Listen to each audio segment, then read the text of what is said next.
Piešķirts, bet piespēles sodlaukumā no Mariša gan augstā un izdodas dabūt bumbu RFS. Cīņa turpinās. Vēlreiz ar galvu nospēlē Ošs. Vietā Stabas sitiens, bloķēs Paničs. Turpat arī Ikaunieks spīt. Ikaunieks tur tagad gan ir 11 metru soda sitiens. Ikaunieks ar Krisu.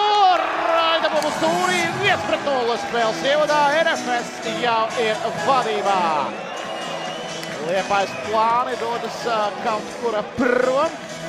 Atkal Savaļņuks un Markijevs izspēlē stūrstienu. Markijevs Marišu. Marišu var uzsēst. Marišu to arī dara un trapa stūrī. Petrs Mareš!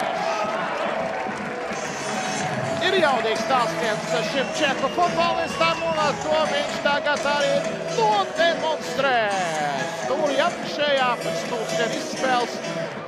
Sanikidze pirms bija jāņem šis sitiens, bet es bildīšu vairāk to, ka nav jau tā, ka RFS kaut ko jaunu ir piedāvājusi saviem pretiniekiem. Šādas stūrstienu izspēles ir bijušas arī iepriekš. Atceros, mačā pret Naudu Marišu trāpīja pa stabu, pēc tam tagad divi spēlētāji flangā, Tīdenbergs Pais, mēģina apturēt šo RFS kreiso malu, bet centrēps sekos, sīties Rikošets un bumba ir vārtos. Žiga Lipušeks vārtu priekšā, Rikošets palīgā nāk un trešie vārti RFS komandai šorienas spēlē.